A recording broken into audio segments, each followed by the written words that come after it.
What's happening, guys? Happy Friday and welcome to Sleep Stream Stash. I am your host. My name is Memphis, and with me, as always, are my co-hosts. We're back after an impromptu week off.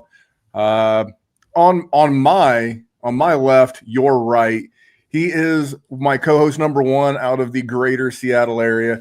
He is none other than Mr. Evan Ringler at Evan Ringler FF on Twitter. What's up, man? Doing great, man. My Mariners just clinched the AL West, so feeling pretty good over here.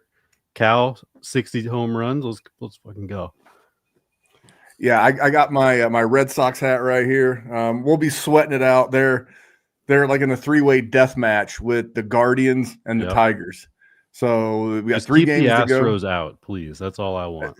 No, keep the ass out of the Astros. And on my right, your left, as you're watching on YouTube, he is the modern art fantasy masterpiece. He is on Twitter at Fantasy Picasso. It is Jonny Tuma. Jonny, welcome to the show, my friend. Dude, you crack me up. And that Red Sox hat has seen some things, bro. Like, you showed that to the street. I'm like, get that out of here, man. That thing is musty. That hat's like God bless him, like your old school Vietnam veteran. Saw some things, man. Saw some things. But yeah, I've been a Red Sox fan for a long, long time. It's been a lean couple of years as a Red Sox fan, so wasn't expecting them to make the playoffs this year. So if they make it, it would be super awesome. Although my co-host on the Dynasty Warzone, Jerry, he's a Detroit boy. He's a Tigers fan, so I'd like to see them both go. But well, I'm also from Indiana, and they've got a great young farm system in the Detroit system. They got a kid from Indiana named Max Clark, who's a pretty popular ball player. So I'll start with Jonny, man. So we're able to get together for a show. You had something come up. I was traveling. You're actually traveling again. You're in a mystery location that we will keep a secret. But what were some of your big takeaways from week 3? Well, it's no secret. I'm in Duval right now. I'm in Jacksonville, but I'm not hiding. I'm taking care of my father-in-law, actually. But the show must go on, as we talked about. And week 3, it was just I think the emergence of the 0 RB for like people starting to get dividends from that, right? Trey Benson stepping up, Jalen Warren really seeming to be worth the mid-round pick that he was. Quinshon Judkins looking like a great value for anybody who took him later in those rounds. And so, and the list goes on. I can't even think of them all off the top of my head. Jordan Mason, another great example, right, of a guy that in the middle rounds now is looking like an absolute must start in any format now for the next few weeks. So a lot of injuries already taking place. And this is what makes fantasy football fun, is it's not just about drafting a great roster. It's about managing the team throughout the season, Oh, 100% agree. And what about you, Evan? What were some of your takeaways from week 3 in the NFL?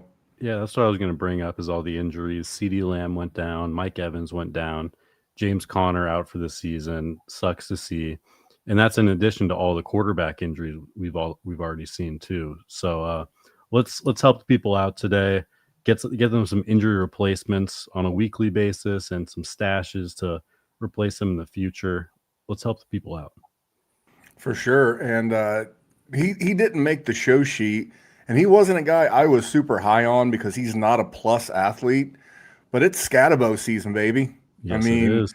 We're not, Jonny, Evan, and I. We're not going to give you guys the obvious. You should be playing Cam Skattebo, and I've kind of already tipped my hand.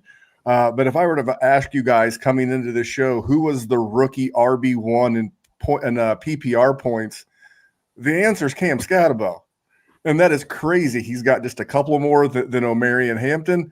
He's way out ahead of guys like Genty and Travion Henderson. We mentioned Judkins. Judkins is coming with the steam right now. He has looked fierce. He's all but erased. He like Thanos snapped Dylan Sampson and Jerome Ford right from the Cleveland backfield.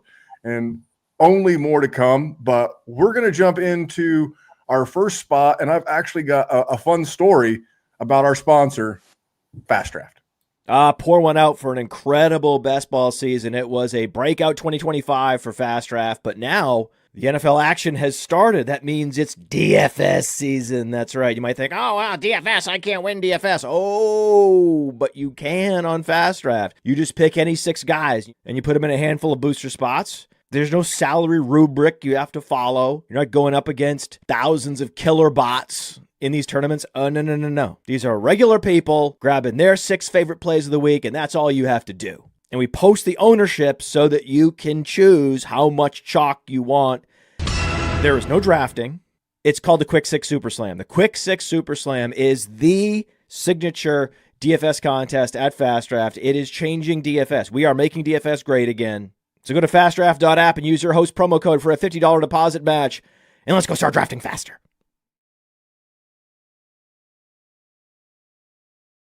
So I reside in the fine state of Indiana, a state where fast draft is not currently an option. But being out in Colorado last weekend, it was. And I entered several Quick 6 contests. And what I love about Quick 6 is that they have the multiplier, right? You got the guy who scores 2 times points, 1.75 points. And I had an entry that after the 1 p.m. slate, I had like $500 in winnings. Like the top prize is $1,000. I had Jonathan Taylor in my 2X. He crushed it. I had Garrett Wilson in my 1.75. But, we're traveling back and driving back from the airport to our house, and the afternoon games have started. And I'm feeling really good because I still have CeeDee Lamb, and I still have, the guy, KW3, Kenneth Walker. And I get home, and I'm like, oh, Kenneth Walker's got 2 touchdowns. And CeeDee Lamb has 0. He got hurt. So I ended up making $40. I went from 500 to 40. That's all right. That was a 4X my $10. And if you're in a state where fast draft is legal, I think it's about 38 states, if I remember correctly. It is a lot of fun. The strategy behind putting the multiplier on the right guy really comes down to it. But we'll jump right into our first section of the show. It's the sleepers. And I'm going to start with Evan. Evan, you have sleeper number 1 today. Who are you going with as your sleeper for week 4? Yep. Sleeper number 1 is Matthew Golden. Only scored 5.1 points per game so far this season, but now he gets the dream matchup versus the Dallas Cowboys, who are allowing the most points per game, receiving yards, and touchdowns to wide receivers this season. Last week, Golden saw a career-high 84% route participation, as well as a career-high 16% target share and 77% air yard share. Expect Jordan Love to take a bunch of deep shots this week. He's leading the league in ADOT so far. And I got this stat from Kevin Clark. The Cowboys have allowed 5 passing touchdowns of 20-plus air yards this season. No other team has more than 2. This is also your last opportunity to trade for Matthew Golden because he's going to crush this week. I like the call. I mean, Dallas didn't even guard Bears last weekend. I mean, Cole Kmet, no one within 5 yards. DJ Moore, no one within 3 yards of him. It's pitch and catch out there. So with his wheels and Jaden Reed going to be out for, probably post-Halloween between the collarbone and the foot surgery. What a great chance to build rapport with Jordan Love. The Packers, it's the Micah Parsons revenge game, and they've got to have a little bit of the red ass after getting, beat in Cleveland, a game where they were a huge favorite. So I'm going to throw this to Johnny. Johnny, you have sleeper number 2, but do you have any thoughts on Matthew Golden and his golden matchup against the Dallas Cowboys? It's just so good, right? Like Luther Burden got in on the fun. Roma Dunze walked in untouched, right? So, fire up your Green Bay Packers in a get-right game this week for sure, right? So that's all I've got to say there. I think this is a fun sleeper that you picked, Evan, because, he's kind of underwhelmed, right, being a first-round receiver for the first couple of weeks, but there's some leading indicators you called out there that I think this could be a really sneaky time to get that value from him. So similarly, I've got a rookie. My guy's Woody Marks from the Houston Texans. He's been there kind of third string, now second string, and my argument here is he could be the leader in the backfield going forward for the rest of the year.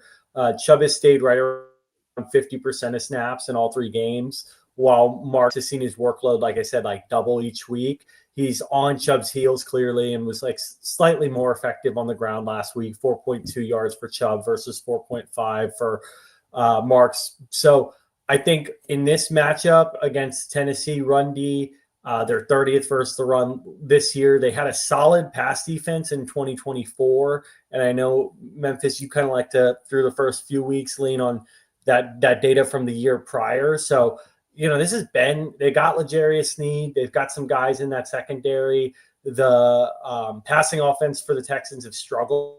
So I could see it being a game where Mark sees like 4 or 5 targets and 10 plus carries and easily flex worthy if that's the usage. Again, he's basically rendered Dario Gumbawale to a special teams role, and Dameon Pierce has been a healthy scratch, right, ever since we've seen more Woody Marks. So I think this is a sneaky guy who's like about ready to take on a bigger role here.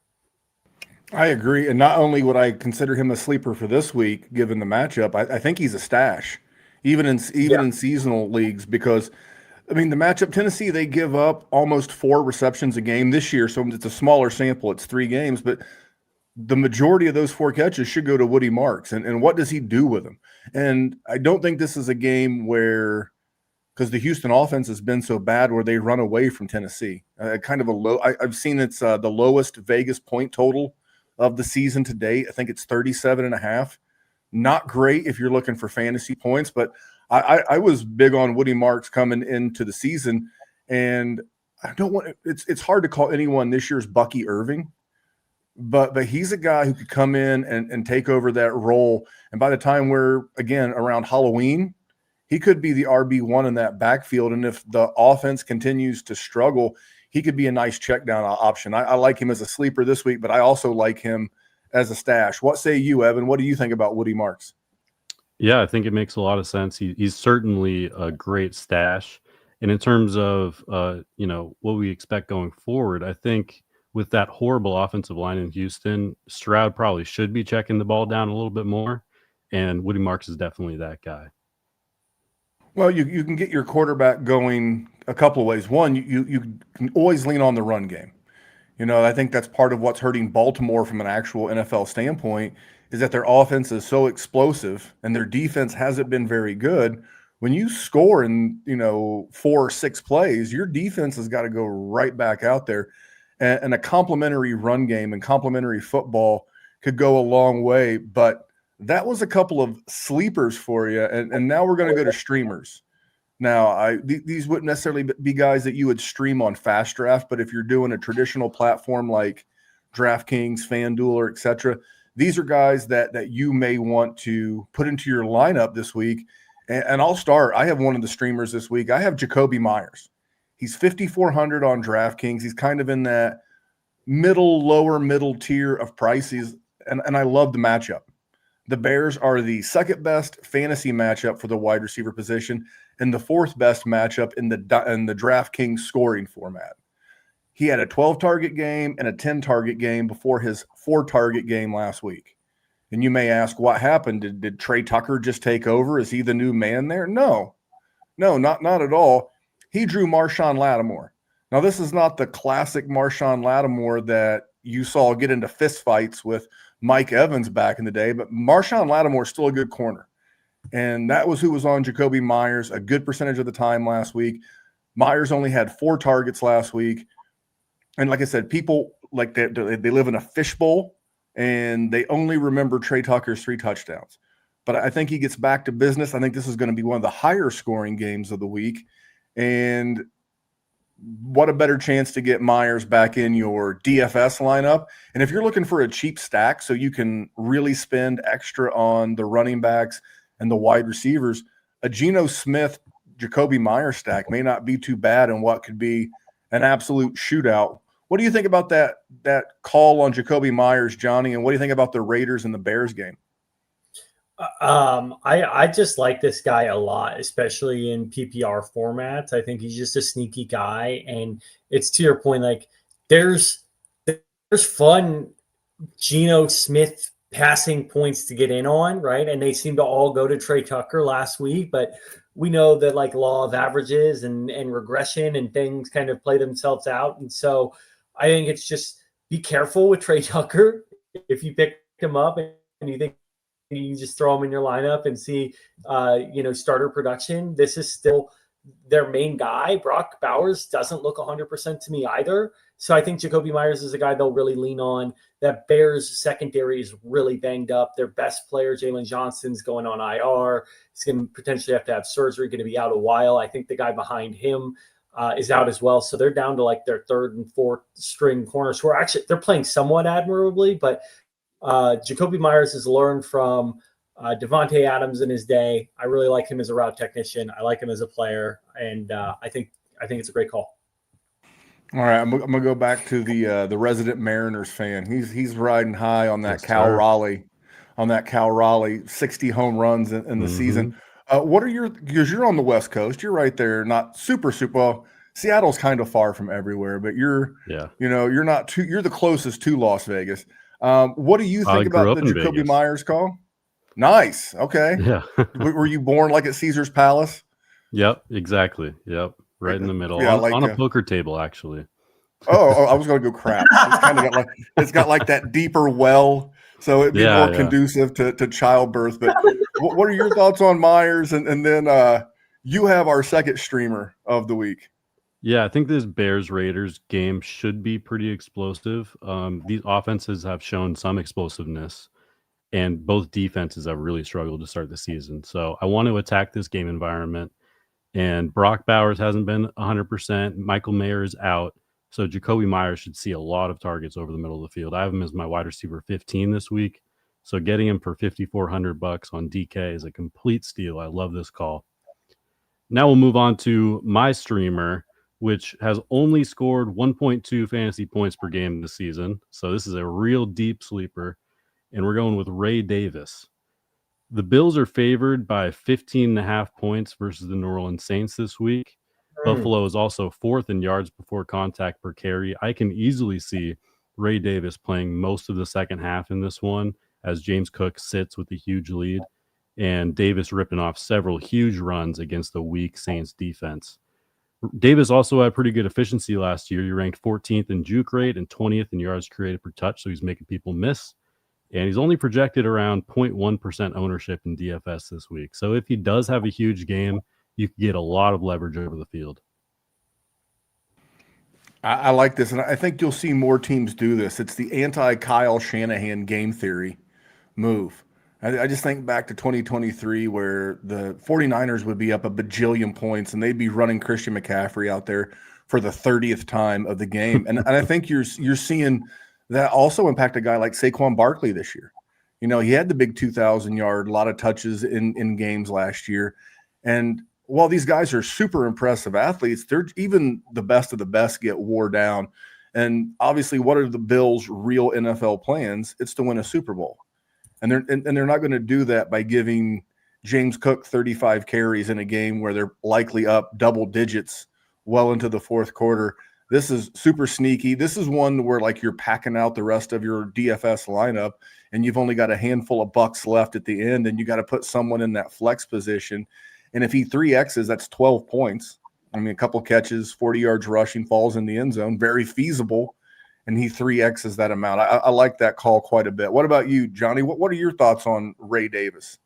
It's just so sneaky to your guys' point. Like just has a blowout written all over it, right? Like the Bills have handled business. So I think it's everything that Ray or that Evan said, and then some, where like this could be a fun 20-point game for him if he really just runs all over them and gets in the end zone once or twice. Like there's a lot of upside there in terms of this game could get out of hand, and Josh Allen's not even playing in the fourth quarter type of thing. And if that's the scenario, you sometimes have to try and see ahead of what the games are actually going to unfold and be like, and who you can, squeeze some juice out of. So what you're saying is that if you're like in like a triflex, it might be a week where you get a solid half out of Mitch Trubisky, good old Mitch Truthbisky. We can get he had like 3 pass attempts last week, if I remember. You ever been unable to watch the game? Like I said, I was traveling last week, so I'm bouncing back and forth on the ESPN app, just kind of looking at box scores, and I see Mitch Trubisky has 2 pass attempts, and I'm like, holy shit, Josh Allen got hurt. Why does Mitch Trubisky have 2 pass attempts? And I was scared, but then ultimately relieved in the fact that Josh Allen was fine. All right, we have stashes left for you. We have a couple of really good ones, but we've still got plenty of time here on the YouTube live stream. So I see all the people watching. If you've got questions, man, we can get to them for you. We're going to have about 30-ish minutes here in just a little bit. We got to get through stashes, a couple of other things. But, man, what a great Friday to get your Week 4 questions answered live on the YouTube chat. All right, stashes. I don't know because I'm actually looking at the show sheet. And it's, by the way, little sidebar, it's great to have co-hosts who actually use the damn show sheet. I love my co-host, Jerry, from the Dynasty Warzone. He doesn't even know what the show sheet is. So, but in this case, someone has a stash. It's not me because I have the other stash. Who has stash on this one? Is that you, Johnny? Oh, that's me, dude. I changed it on the fly and didn't put my name in, or I deleted the part that had. Yes, this is the first time on this show that I know of one of us changed our guy on the fly. I just had to do a little cross-referencing here, so I'll just get right into it. It's KaVantae Turpin, and I have put it as Jalen Tolbert because I had kind of just blindly assumed that he probably filled into that slot role for CeeDee Lamb once he went down. I think his slot rate last week was like 6%. So I just kind of thought about it a little more. I was originally leaning Tolbert just because, he was a little less rostered than KaVantae Turpin, and I wanted to go a bit deeper cut here. But he's in 58% rostered in Sleeper Dynasty leagues, KaVantae Turpin. There's still some meat on the bone here. There's 42% of leagues where he could be on your waivers. And again, 40 pass attempts last week. He ran a route on 33 of them. So that's great route participation. And then 84% slot rate on those routes run. So the CD injury looked kind of gross if you saw it. I do think it'll be a multi-week thing. Pickens, I see him staying in a similar role that he's been in. He actually was in the slot less in week 3 than he was in week 2. And so again, I think those guys, Turpin and Tolbert, will actually be the main beneficiaries from CeeDee Lamb going down. And it's always fun with a guy like Turpin as well, like the backfield usage is sprinkled in there as well. So I think the goal with this guy is maybe we see a few spike weeks, and he's a veteran. We know what he is. We know what he isn't at this point, but maybe we can trade him for a pick or an underperforming rookie here going forward. So I like him as a stash. And I actually have gotten him off waivers in the past few weeks, in a few leagues where I hadn't done that with Jalen Tolbert. So I was kind of talking out of my butt a little bit with him. So full candor here, full transparency. That's what you're going to get on this show. And that's my stash. Well, I'm going to throw it to Evan here in just a second. But as you were saying that, he had that much of a route participation last week, and that was without knowing CeeDee Lamb's going to get injured, right? When these offensive coordinators write these game scripts, they write them with the players they think they have available. And obviously when, I guess, Schottenheimer's the head coach, but he's also involved in the play calling. When he wrote last Sunday's game script, he expected to have CeeDee Lamb, and then he didn't.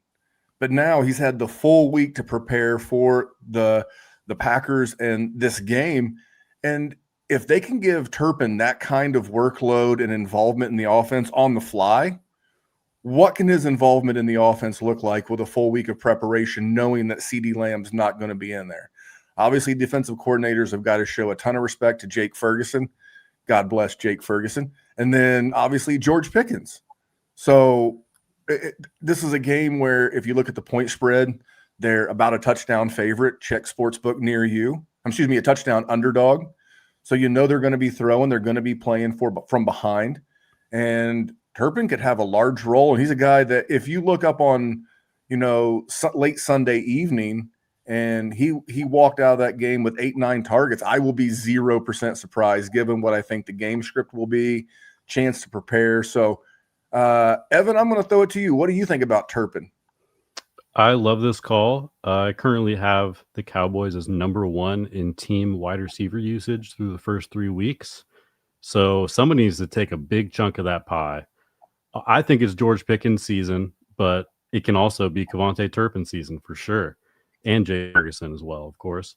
And I'm actually thinking of starting Turpin in a couple of my leagues because a lot of my leagues also score kick return yards, where he has 10 returns for 230 yards so far this year. That's an extra 7 points per game in those leagues. So definitely a starter in consideration, at least in those type of formats. And we talked about this on our very first episode. Turpin's the kind of guy where, because like by this point, when you see like your matchups and the predictiveness of your matchup, you're a big underdog, you're a big favorite. Man, I'd rather throw a guy out there like Turpin than I would an Adam Thielen. You know, Turpin has got like 4 for 120 and 2 touchdown potential, whereas a big game for Adam Thielen's 8 for 80. And I don't know that he's going to get that against the Steelers. I always pick on Adam Thielen. I don't know why. It's like when I think of someone who's going to give you 6 for 60, Adam Thielen automatically comes to mind. And a guy who almost had 6 for 60 last week is my stash. Big Dynasty stash, because tight end is very feast or famine. You could get the first 6-8 tight ends in a Dynasty startup, and then it's a lot of wait and see. This guy's a rookie. He wasn't getting the love of, you know, Colston Loveland, Tyler Warren, even Harold Fanning, Elijah Arroyo, but a guy who's outplayed just about everybody I just mentioned, not named Tyler Warren, and that's Oronde Gadsden. And Gadsden, I'm going to say broke out, but for him, he broke out because he had no production before last week, but he had 5 catches on 7 targets for 46 yards. And the offense in LA with the Chargers, they want to use the tight end position. Last year, the Chargers targeted, and last year matters because the same offensive coordinator, Greg Roman was the offensive coordinator last year. He's the offensive coordinator this year. Last year, they targeted the tight end position 108 times. And Will Dissly, who's currently injured, got 64 of those targets. So essentially 62-ish% of the targets went to the main tight end. And Will Dissly, I didn't see today's practice report, but he hasn't practiced last week or the first 2 days this week. He's out. He's out. Is he out? Okay. I hadn't seen the official outs or ins. And he's going to get more time with the first team offense. And while he's the kind of guy that you can stash and kind of see how his career develops in 2025, he's a guy, because I love Keenan Allen, and I want to say that he can't play forever, but maybe I don't have the positive attitude Keenan Allen does, because maybe Keenan Allen thinks he can play forever. He sure proved a lot of people wrong this year. But Gadsden's a talented young guy. I've heard Justin Herbert talk glowingly about him. I've heard Jim Harbaugh talk glowingly about him.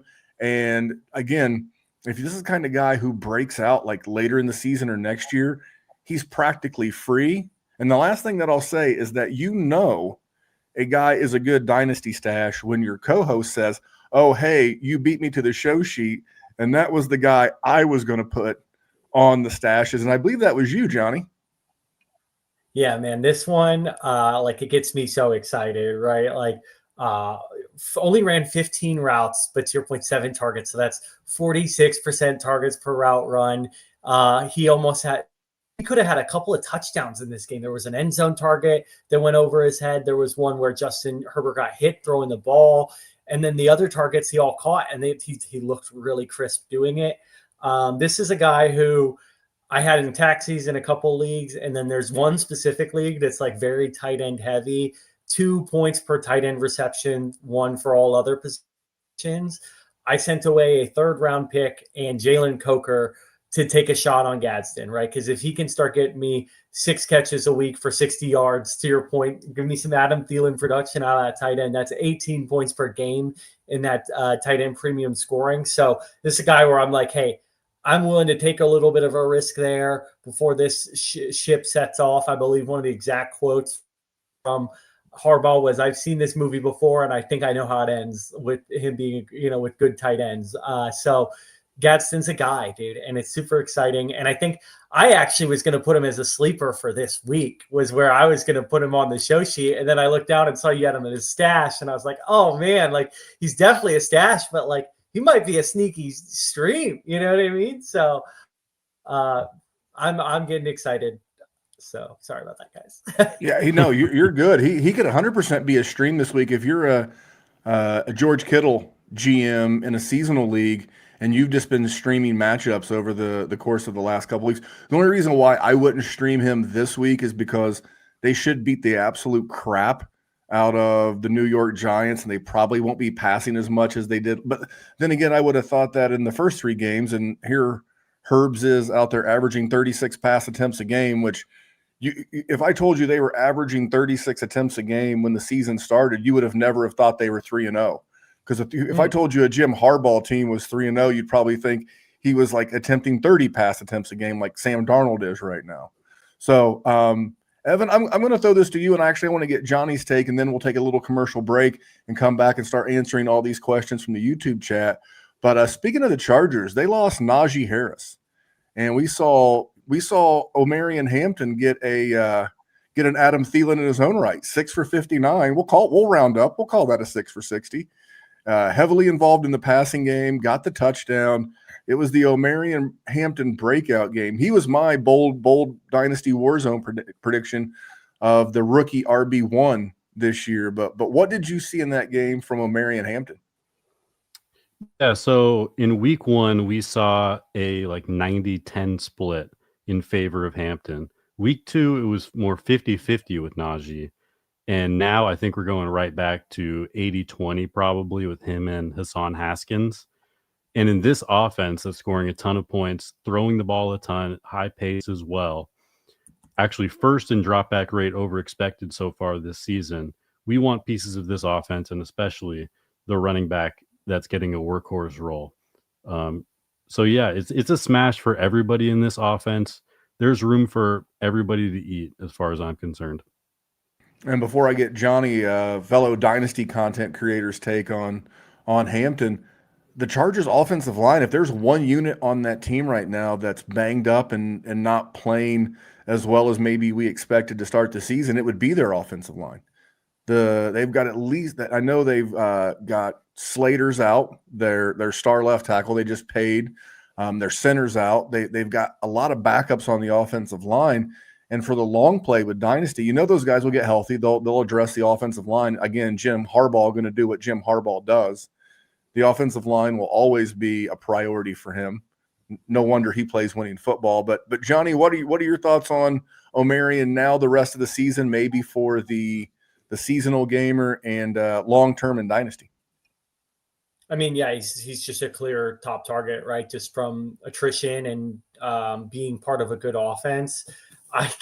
I literally just looked it up just to make sure I couldn't pour some cold water on this. I keep waiting for Gus Edwards to get signed by the Chargers and just take a little wind out of everybody's sails. But until they do a move like that, I just think you have to operate under the assumption that it's like Omarion Hampton and then no one else. He might have the most clear need to be the only running back they use. Haskins just isn't inspiring to me, right? Would be more worried about a guy like Gus Edwards if they signed him, or a number of free agent backs that they could give a call to and potentially pour a little cold water on this. But for now, I'm wheels up. He's a must start in redraft. And if you're contending and you want to try and contend in Dynasty while getting younger, he's a great guy to target. Yeah, one more thing on the Chargers passing game specifically. Around 80% of their targets so far have gone to the wide receiver position. That is probably not going to maintain. There's going to be more targets going to both the tight ends and the running backs going forward. And I was going to say that if there was a running back of merit or no out there, I would think another team would have already signed him at this point. I'm not worried about Dust Edwards. He's not really a thing. He's not really a thing because a lot of teams could use a little bit of juice. We talked about the Texans earlier with Nick Chubb doing okay.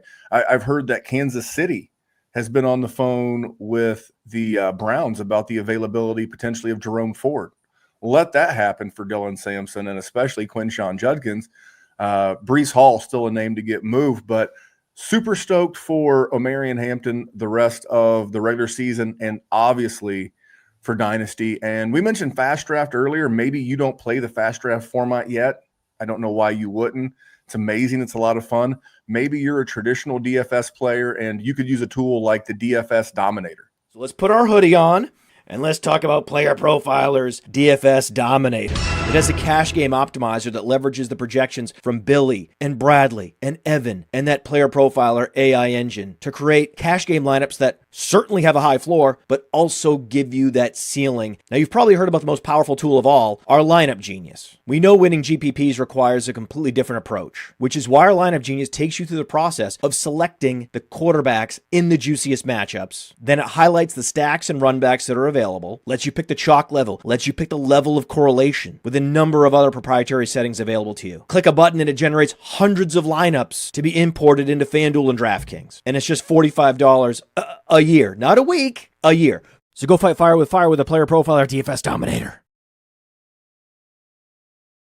Yeah, if you're not one of those high volume players that are out there, max entry in every single tournament and looking for something to play some DFS, that's a great tool at your disposal. All right, guys, we got about 25 minutes. Let's get into some of these questions. And again, we always start at the top. So if you're listening to this in audio or you're just listening to the live stream, make sure you show up early because first in, we get to your questions and we get to as many as we can. We're going to start here. We got G-Hop. He's down Jaden Daniels in a super flex 6-point passing TD.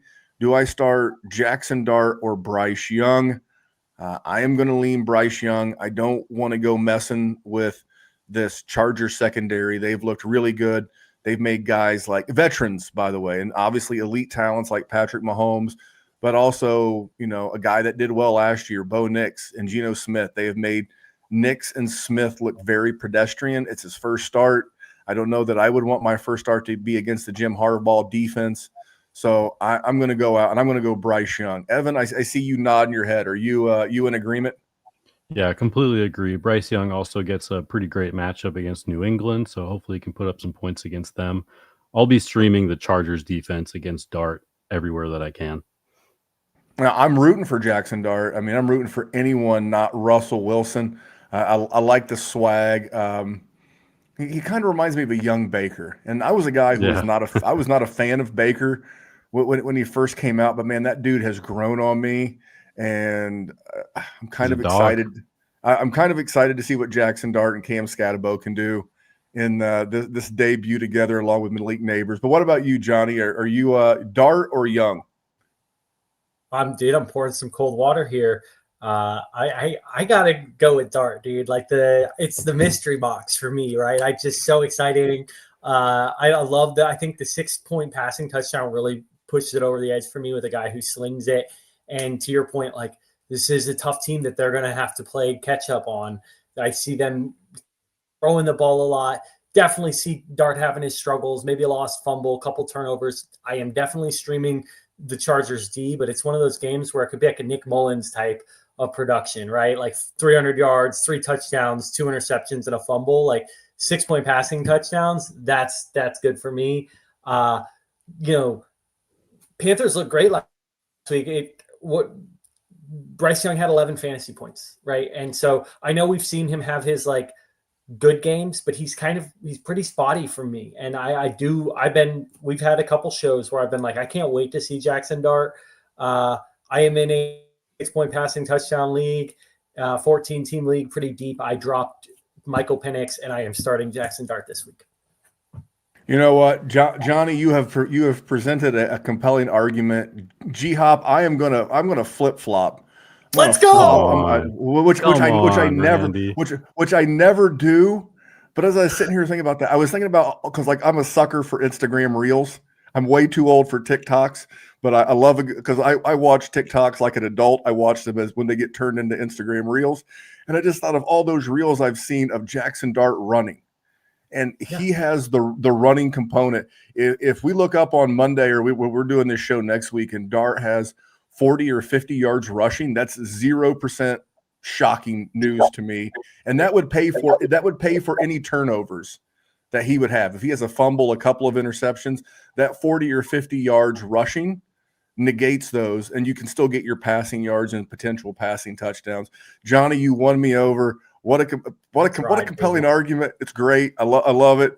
All right. We're going to go jelly of the month. I've always been a great jelly guy. Not sure if Juwan Jennings can go. If can't go, any of the following: Tillman, Trey Tucker, Ayomanor, or Josh Downs. I will start with Jonny because he convinced me last time. Maybe he convinced me again. Just doing a quick double check here before to your point, that I would say Ayomanor, but you kind of threw me off that game with like the lowest over under this season, right? Tillman's interesting just because I feel like every game they're playing is, they are going to have high pass attempts. And I certainly see that being the case against the Detroit Lions. And then Josh Downs, I feel like was super exciting, but we just haven't seen enough usage from him in 2 wide receiver sets. Trey Tucker, again, I kind of just feel like is a little too boom or bust for me. I know he's been consistent so far to start the season. I just still struggle to buy that that's going to be a long-term thing. I think my answer would be Cedric Tillman here.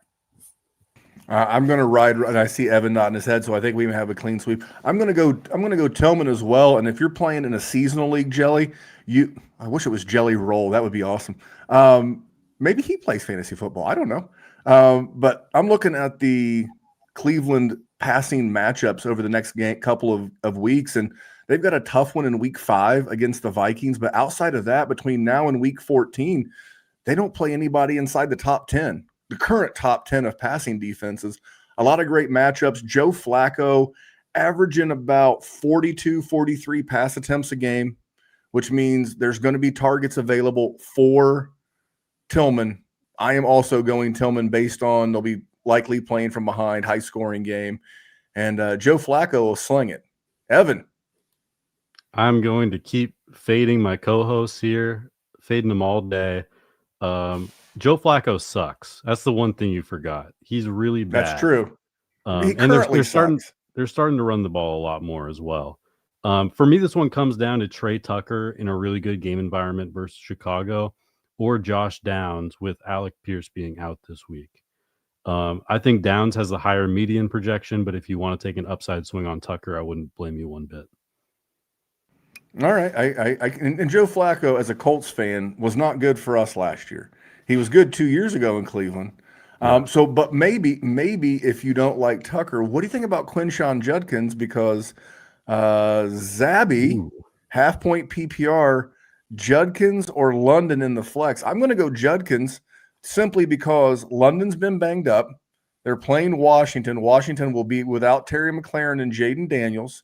It's a game where they'll likely be ahead. They can lean on Bijan Robinson. They can lean on a little bit of the running game in this game. Maybe Kyle Pitts could actually do something. Darnell Mooney. There's no point in putting London in harm's way with a lot of volume this week, especially if you're winning, because it's just not good for his long-term health. So I think Judkins is going to be involved. And, we know he's going to get the carries, and he's doing well in the passing game. That was always my question. He's been much more featured in the passing game than I thought. So that's my pick. What about you, Evan? Because you're not pro Flacco. Are you pro Judkins? Well, I'm anti-Browns offense in general. I think that's a pretty solid take that it's hard to be wrong on that one. I really hate both matchups here. I think I would say Judkins has the higher floor, but London has the much higher ceiling just because how bad that Browns offense is. So it kind of depends on your outlook this week, but I do generally like Drake London, even if they are winning. What about you, Jonny? Break the tie for Zabby. I think to your point, the game script is interesting with the Commanders, where without McLaurin and Daniels, it's just it might not be a shootout, right? It's just that might not be the way that game unfolds. And for Quinshon Judkins, I think this is just interesting to know. 55% snaps last week, but that does not tell the whole story, right? 20 out of 25 of the field opportunities, 80%. And, that also coincided with like a late touchdown that put the team, tied the game to help them win the biggest upset of the season by far so far. I think this guy just has earned every right to be even more involved in this offense. And again, that 80%, 20 opportunities a game, like that usage for a running back is must start territory for me. So I always lean on running backs who are getting 15, 20 touches guaranteed a game, because that just gets you a high floor and establishes that you could get a good ceiling. So Judkins for me is a must start, especially if we see the usage continue like I expect. All right, we got another question here. We have Henderson, Travion Henderson, or Mooney in the flex, Evan. Love Henderson. Absolutely love Henderson this week against the Panthers defense. I'm also expecting him to get more work than he has in the past after the crazy fumbling situation that happened in New England last week. Ramondre 2 fumbles, Gibson 1. So yeah, I think this is Henderson pretty easily. Jonny? Yeah. PPR upside. Carolina D is terrible against the run. The other two running backs in that room have fumbled the job away, right? Like they were in a close game last week in the final minutes, and Travion Henderson was clearly, they wanted to start him as like third string, but he was the only guy on the field at the end of the game just because Ramondre lost 2 fumbles, Gibson lost a fumble. I think I've been not shy about this. I've tweeted about a few times, like if anybody's asleep at the wheel in redraft or dynasty, I think now's the time to get Travion Henderson, because I think going forward his role's only going to grow, and he's not going to disappoint as much as he has these first few weeks. So yeah, him over Mooney in this one, pretty easy for me. I think it would be harder to get Ashton Genty right now, like in a dynasty trade, but I'm still looking to get RJ Harvey and Travion Henderson. I'm not going to be thrown off by these first 3 weeks. Really a couple of statements, but this is one from Jamie, and give a shout out to Jamie. He supports every Player Profiler podcast and show, and he's like, the golden ticket this week, referring to Michael Golden, his over under is only 44.5 yards, so he's smashing the over. Do you co-sign that, Evan? Give me the alt over, like 80 yards. I mean, you could probably get like what, plus 2 feet, plus 250. I don't know, but give me it. All right, so I'm assuming same for you there, Jonny, because that was your guy. Yeah, definitely the over, but I like Evan's point. Like, let's see if we can put some leverage on this. Just 2 big plays, Yeah. By the way, you mentioned the Packers Browns game being the biggest upset of the year. I always like to look at impacts of that with like Circa Survivor, which is the largest Survivor game in the world. Approximately 10% of the entries, they had 18,600 entries this year, and 1,817 were eliminated. So 10% of the field and their $1,000 entry went poof. With that Browns, like watching $1,000 just disintegrate on one of the ugliest interceptions you'll ever seen thrown from Jordan Love or anybody. Jamie said, should I trade away Juwan Johnson for Henderson or Skattebo? Which one you like better the rest of the season? He also has Kittle and Ferguson. Well, if you've got Ferguson and it's PPR or even just standard, you're good with Ferguson. He's going to be hyper targeted in that offense. God, this sucks. You have the guy who's actually scoring points versus the guy who I think's actually going to score points. I don't know. Exactly, dude. Could have said it better myself. I think this is floor versus upside, right? Yeah, this is the Peter Griffin, the boat scenario. Do you want the boat or the mystery box? And you're like, whoa. That mystery box could be anything. Even a boat. Yeah, exactly. That's how I feel with Cam Skattebo. But I guess if you need a win, like if you're like 1-2 or 0-3 and you need points, I'll take Skattebo. But if you're already 3-0 and you're just, stashing for a good playoff run, I would rather have Henderson long term. I like Skattebo, but you know what? He runs to contact, and think about like a couple of years ago when Isaiah Pacheco runs that way. That's a not for long running style. So long term, give me Henderson, but because it would be fun to root for Cam Skattebo. What about you, Evan? Yeah, give me the boat. I'll take the boat over the mystery box. And Cam Skattebo's a dog, man. He's not going to get hurt because he's just got that dog energy. He got some of that Russell Wilson Wolverine blood. You remember this when he got hurt? What's that? I'm just still struggling with, like, is this actually even viable? Like, is this tight end premium? Is this Scott Fishbowl? Like, where the hell is someone going to trade you running back one for Juwan Johnson? Like, I get that he's had a good start to the year, but I just feel like we're missing a little bit of context here. Because, like, if you can get either of those trades done, yes, the answer is yes, first off. Right. Yeah. And then second is, like, I'm probably taking Skattebo. But sorry, this one's just been making me laugh ever since I looked at it, because I'm like, get one of these done in the next 5 minutes before someone changes their mind. Well, yeah. I'm wondering if the other person has, like, you know, like I redraft like this, where I'll draft primarily running backs as my backups, and maybe this person they're really struggling with the tight end position, and they're loaded. They could have a loaded running back room, and they're easily able to afford to make this move. It doesn't make sense without context, to Johnny's point. Looking at it on paper, it's a head scratcher, but I could see where, given off how a redraft would go, where someone could really need a tight end, and even though we know it's an overpay maybe they could afford. Yeah, and he just put in that it's their third and fourth RB, and his tight end is Tonjes. It is tight end premium, right? So, like, yeah, if you can pull this off, just pull it off, see what you can get from him. I would start with Skattebo, and then if not, Henderson. But either way, like, so long, Juwan Johnson. Great 3 weeks on my team. All right, we got some more. Nino said redraft 12-man.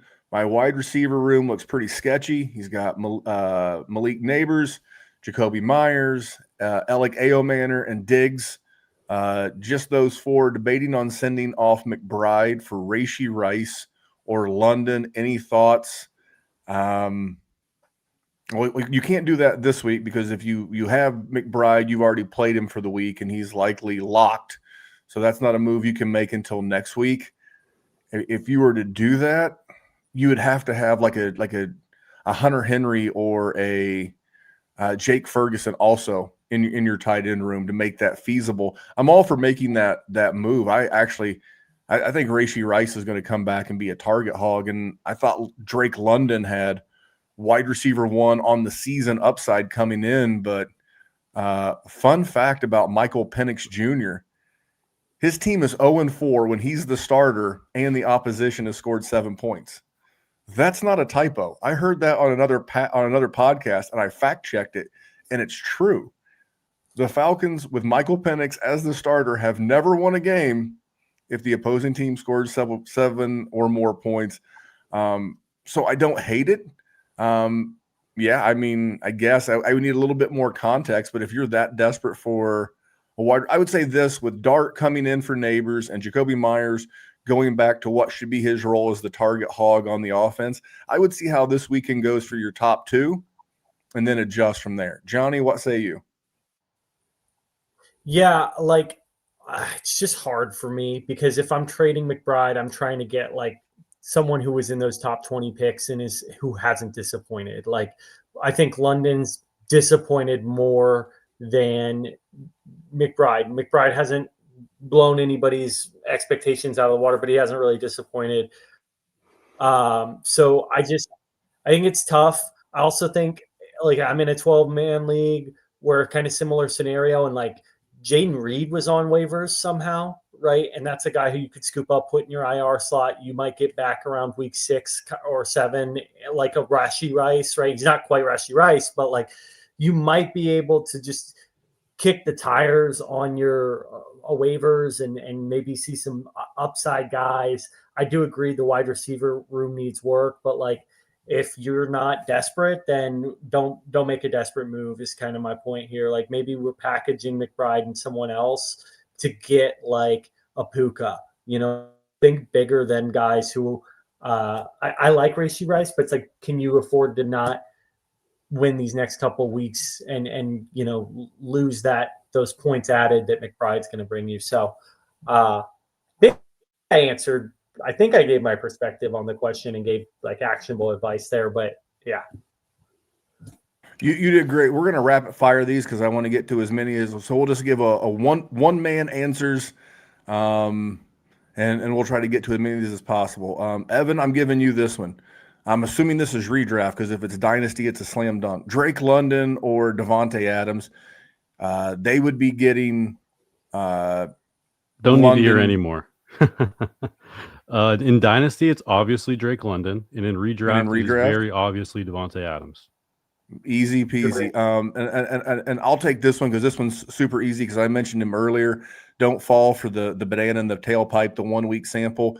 RV said real quick, I know you're busy. Trey Tucker or Ricky Pearsall. What did Ricky Pearsall have? Like 8 catches last week. Don't fall for the 3 touchdowns, and the matchup was good for Trey Tucker. I'm not to say that Trey Tucker can't have a nice game this week, but I'm going to take the volume and Ricky Pearsall pretty quickly. All right, to Jonny. Am I starting Mariota and Daniels in my leagues because I have Jaden Daniels? I don't think that's a question. Oh, I get it. I read that as good? Are you Mariota? Yeah. That's fine. Yeah, I'm sure it's. I mean, yeah. I mean, the one thing you can say about the Rams defense is their back four, their defensive backs are not very good, and we know the Colts skill position guys are, and their offensive line's pretty good. So I don't mind it at all. All right, let's see what we got here. Playing against Herbert, considering starting Gadsden over Kyle Pitts. He's let me down so many times. Pitts or Gadsden, Jonny? We're still rolling with Kyle Pitts here. Yep. Yeah, you have to, because if the Giants are crushing them, it's not going to be a lot of balls in the air. I agree. Let's see here. Keenan, oh, here you go. This is one for Evan.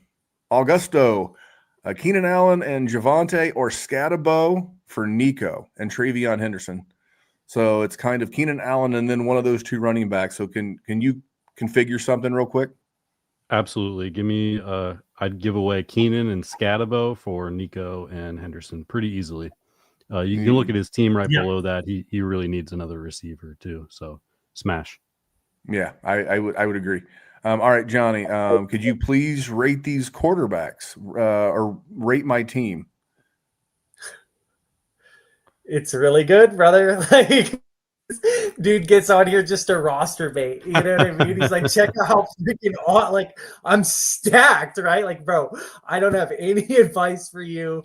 Bro, I have four RB1s, 5 wide receiver ones. You got I'm going through. Let's see here. All right, last one. It's in the chat, and it's a perfect time. Keon Coleman or Ridley in a flex. Evan? I would go Keon. I just expect that offense to score a lot more points, and he probably won't score any second half points, but hopefully he gets one big play in the first half. I would love to hear Johnny's answer. Ridley's got to be on your bench for now, right? It's just been too disappointing for 2. And this is a horrible matchup too. Yeah, and they got a new play caller in Tennessee, so kind of like to see how that shakes out for a week. So given everything, and I mean Keon Coleman, I mean maybe he catches one on the rebound, but this was our rebound show. We took a week off, an impromptu middle of the season trade. But guys, we're a quarter of the way through the season. Week 4, Crazy. You know, it goes 4 to 8 to. You know, it's like every year. It's like one of, speaking of Family Guy, one of those things that grinds my gears is that every year people bitch about the crappy Thursday night football. And then it's like the middle of March, and I'm sitting there saying, you know what I'd give for a Jaguars-Titans game about right now? Yeah. So we need to enjoy it. We're going to get out of here, but I want to go around the horn one time. Give us a note, Evan. Give us something to be on the lookout for this week, that a player, something that maybe you're doing, just a little anything. You put him on the spot. I'll go. Yeah. Chuba Hubbard, questionable. Be on the lookout for Rico Dowdle. If Chuba Hubbard is a surprise inactive, Rico Dowdle is a great start this week. I saw someone mention a trade that we didn't get to around, like, is Chuba, T. Higgins, and Ferg a good offer for Jamar and Fannin? maybe. But Chuba, we want to see what happens with that injury. Did you come up with anything, Johnny? I got What do you nothing, mean, man. All right, no, you're good. It was just we had just a minute left. I would just say now is the time to not overreact. If you go 0-4, you're done in Dynasty. It's time to start moving those veterans. And I will share this from the Dynasty Warzone. Was helping one of our patrons with a trade, and it was Joe Burrow. It was his Caleb Williams for his league mates. Caleb Williams to a contender, Joe Burrow to a non-contender. And I'm like, wait a second. I have Burrow ahead of Williams in my Dynasty rankings, but Caleb Williams has this rare thing going on right now called scoring fantasy points. So if you get to that point where it's weeks 3 or 4 and Davante Adams is still killing it, Saquon Barkley going to be 29, great opportunity if you're not contending to get a final big cash out in Dynasty. Those are the kind of things. And if you're 0-4 in your seasonal league, guys, it's over. Go start playing fast draft. Get the DFS dominator. It'll make life super easy. Come on, you can go try and make some big trades. I'm not telling you to quit. Swing. Here's the thing. So that's when I start playing for pride, and I like just to mess with people. It's like I'm 0-4, but I notice you're trying to contend. I would love nothing more than to shit in your lunchbox and cause you to get a loss that you didn't think, because you know how when you start looking at your matchups, I'm playing the 0-4 guy. That's a win this week. No. I'm on the waiver wire. I'm going to make this thing go because I want nothing more, because that becomes my new winning. My new winning is making sure you're losing. But we're going to make sure you guys keep winning all of your leagues. We'll be back. We'll be back again next week, same time, 3:30 p.m. Eastern. If you're hearing this on audio, man, this is why you subscribe. Notifications turned on, player profiler. You'll see we go live. You start getting your questions in. You get to the top of the question queue. We get them answered. Johnny, Evan, thank you guys. Good luck with your matchups this week, and we'll see you guys right back here next week. Hey, I want to thank you for being part of this broadcast. If you have any thoughts on it, leave a comment. If you enjoyed it, make sure you leave a like. And if you want to see more shows on the Player Profiler channel, subscribe to it. That's how we know you want more.